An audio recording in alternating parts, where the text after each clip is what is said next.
જૂનાગઢના માંગરોળમાં વરસાદ ન વરસતા ખેડૂતોની હાલત કફોડી બનતી જોવા મળી છે। પાણીની અછતથી વાડી અને ખેતરો સુકાવાની ભીતિ છે। મગફળીનો પાક નિષ્ફળ જવાની ખેડૂતોને આશંકા છે, જ્યારે વરસાદ ખેંચાતા પશુપાલકોને મુશ્કેલી પણ વધી। વરસાદ થયો ત્યારે 40 ભેગો પડી ગયો, અત્યારે પાણી છે નહીં, વાડીઓમાં પણ પાણી છે નહીં, ખાલી 2-2 કલાક મોટર હાલે છે।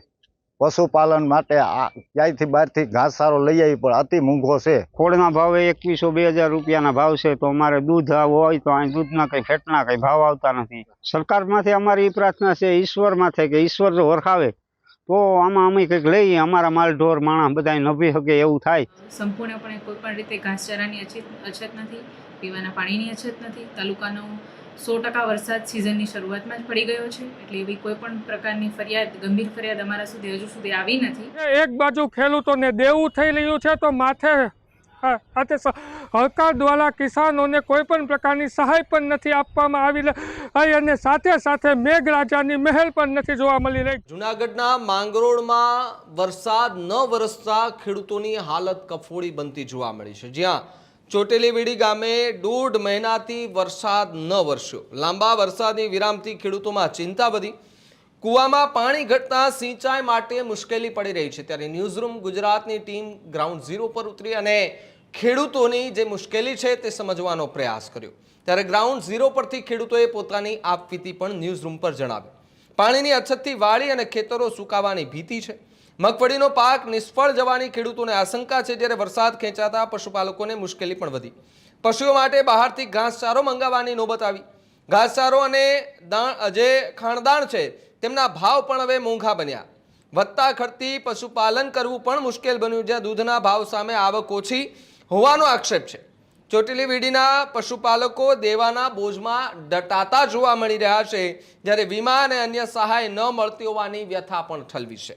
વરસાદ નહીં પડે તો પાકને મોટું નુકસાન થવાની ભીતિ જે ગામના લોકો છે, ખેડૂતો છે, તેમના દ્વારા કરવામાં આવી છે। એટલે કે ખેતી પર નિર્ભર રહેલા જે લોકો છે, જે ખેડૂતો છે, એમની પાસે હવે કોઈ બીજો રસ્તો નથી કે કોઈ બીજો એવી ઉકેલ નથી કે તે એ કામ કરી અને પોતાનું ગુજરાન ચલાવી શકે। એમની પાસે માત્ર હવે એક જ ઉપાય છે કે સારો વરસાદ આવે, સારો પાક થાય તો એમને એમનું પૈસા જે રોકાણ એમણે કર્યું છે વાવણી સમયે એ એમનું વસૂલ થઈ જાય। માર્કેટમાં જે પણ વસ્તુ જાય, મગફળી, કપાસ, જે પણ જાય એના સારા ભાવ મળે તેવી આશા સાથે એક વાવણી કરી હતી, પરંતુ ગ્રાઉન્ડ ઝીરો પરથી અમારા સહયોગીએ સમજવાનો એ પ્રયાસ પણ કર્યો। જ્યારે મારા સહયોગી ત્યાં પહોંચ્યા જૂનાગઢથી એ આસપાસના વિસ્તારોમાં, પ્રતાપ ભરાડ, અને તેઓએ જ્યારે ખેડૂતો સાથે વાતચીત કરી ત્યારે ખેડૂતોએ શું કંઈ કહ્યું એમને પણ સાંભળ્યું।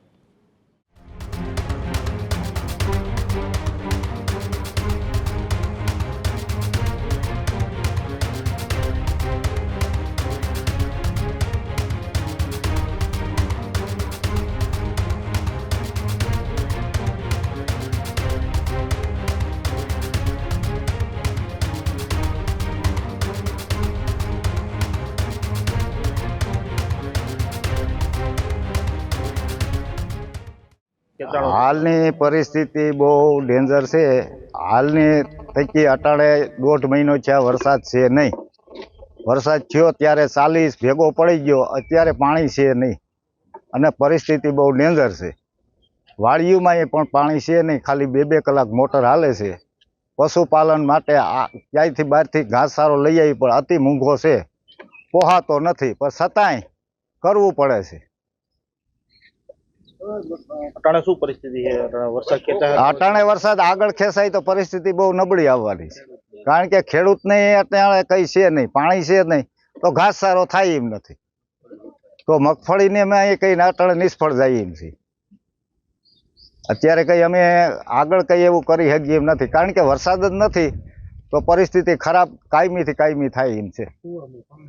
અને કૂવામાં ખાલી 2 કલાક મોટર હાલે, એમાં કઈ થાય નહીં। વરસાદ ખેંચાણો છે બાપા, વરસાદ ખેંચાણો। અમે ઈશ્વરને પ્રાર્થના કરીએ કે વરસાદ વરસે તો ઈશ્વર દયા કરે તો સારું।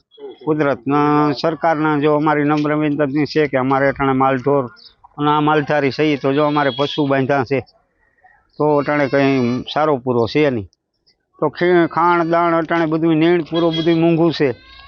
ખોળના ભાવે 2100-2000 રૂપિયાના ભાવ છે, તો અમારે દૂધ હોય તો અહીં દૂધના કંઈ ફેટના કંઈ ભાવ આવતા નથી, તો અમારે આમાં નભણ કરવી નભાઈ એ બહુ વલબી છે અને આવી અમારી બધી પરિસ્થિતિ છે સર. હા, શું કહેશો? અમે ગીરમાંથી 1971-72માં સરકારે અહીં વસવાટ કરી દીધો. ગીર માલધારી છે ઈ, તો સરકારે તેથી 20-20 વીઘા જમીન આપી દીધી, એક મકાન કરી દીધું અને અહીંયા રહેવા આપ્યા, તો અહીં બીજી કોઈ સુવિધા નથી. અહીં અમારી પાસે જમીનું છે તો ન પાણી જમીન છે બરાબર. અટાણે અમારી માથે લેવા દેણું થઈ ગયું છે, સરકારી દેણું, બેંકના લેણા થઈ ગયા છે, તો એ લેણા કોઈ અમારાથી આમાં કંઈ ભરપાઈ થાય નથી. વરસ એવા થાય તો અમારે શું કરીએ કે અમને કોઈ વીમા કે કોઈ બીજું ત્રીજું કોઈ વસ્તુ મળતી નથી. શું સરકાર પાસે શું પ્રાર્થના? સરકારમાંથી અમારી એ પ્રાર્થના છે ઈશ્વર માથે કે ઈશ્વર જો વરખાવે તો આમાં અમે કંઈક લઈએ, અમારા માલ ઢોર માણસ બધા નભી શકે એવું થાય. બાકી તો સરકાર તો શું આપશે, રૂપિયામાંથી 4 આના કે 8 આના આપશે, તો એમાં અમારી કંઈ ભરપાઈ થાય નહીં. આવું છે. વર્તમાન સમયમાં માંગરોળ તાલુકામાં ઘાસચારા બાબતે તેમજ પાણીની તંગી બાબતેના જે ન્યૂઝ આપણી પાસે આવ્યા છે, એ બાબતે હું કહેવા માંગીશ કે હાલ પૂરતું તાલુકાના કોઈ પણ ગામમાં સંપૂર્ણપણે કોઈ પણ રીતે ઘાસચારાની અછત નથી, પીવાના પાણીની અછત નથી. તાલુકાનો 100% વરસાદ સિઝનની શરૂઆતમાં જ પડી ગયો છે, એટલે એવી કોઈ પણ પ્રકારની ફરિયાદ, ગંભીર ફરિયાદ અમારા સુધી હજુ સુધી આવી નથી.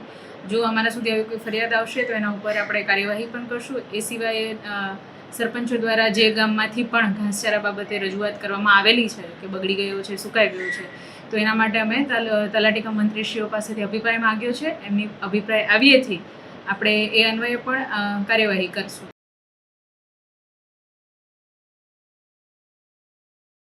જુનાગઢ જિલ્લાના કિસાનોની મુશ્કેલી દિવસે અને દિવસે વધી રહી છે. જુનાગઢ જિલ્લાના ધરતી ફાળીને ધાન્ય પેદા કરનારા કિસાનોથી જાણે હમણાં તો ટૂંક સમયથી મેઘરાજા જાણે નારાજ થઈ ગયા હોય તેવી પરિસ્થિતિ જુનાગઢ જિલ્લાના કિસાનો પર આવી રહી છે. જુનાગઢ જિલ્લાની અંદર સાર્વત્રિક અને પૂરો વરસાદ ન પડવાના કારણે જુનાગઢ જિલ્લાની અંદર પાક સતત ને સતત નિષ્ફળ થઈ રહ્યો છે. એક બાજુ ખેડૂતોને દેવું થઈ રહ્યું છે, તો માથે સાથે સરકાર દ્વારા કિસાનોને કોઈ પણ પ્રકારની સહાય પણ નથી આપવામાં આવી રહી અને સાથે સાથે મેઘરાજાની મહેલ પણ નથી જોવા મળી રહી. જુનાગઢ જિલ્લાના ઘણા ગામડાઓની અંદર ઘાસચારો પણ ખૂટવા આવી રહ્યો છે, ત્યારે હાલની પરિસ્થિતિની અંદર ખેડૂતો મુશ્કેલીનો સામનો કરી રહ્યા છે. પ્રતાપ ભલા, ન્યૂઝ રૂમ, જુનાગઢ. ખેડૂત ભાઈઓ છે ખેતરમાં ડ્રોન ઉડાવતા હોય છે, ત્યારે આપણે એક પ્રશ્ન સતાવતો હોય છે કે જે આપણે અત્યાર સુધી જીપીએસ ટેકનોલોજીવાળા ડ્રોન વાપર્યા છે, જેથી કરીને મોબાઈલ ટાવર છે અથવા તો હાઈ ટેન્શન લાઇન પસાર થતી હોય, કોઈ વૃક્ષો હોય, ત્યારે જે જીપીએસ ટેકનોલોજીવાળા ડ્રોન છે એમાં ટકરાય અને ટ્રેસ થાય છે. પણ એગ્રીઓન લાવ્યું છે GNSS ટેકનોલોજી ડ્રોન, જેથી કરીને એ ડ્રોન છે એ કોઈ જગ્યાએ ટકરાય નહીં, પોતાની રીતે જ ડિસિઝન લે છે અને મૂવ થઈ જાય છે, જેથી કરીને GNSS ટેકનોલોજી ડ્રોન છે એ વાપરવાનો આગ્રહ રાખો. આ જ પ્રકારની તમામ અપડેટ જોવા માટે ન્યૂઝરૂમ ગુજરાતને લાઇક, શેર અને સબસ્ક્રાઇબ કરવાનું ભૂલતા નહીં.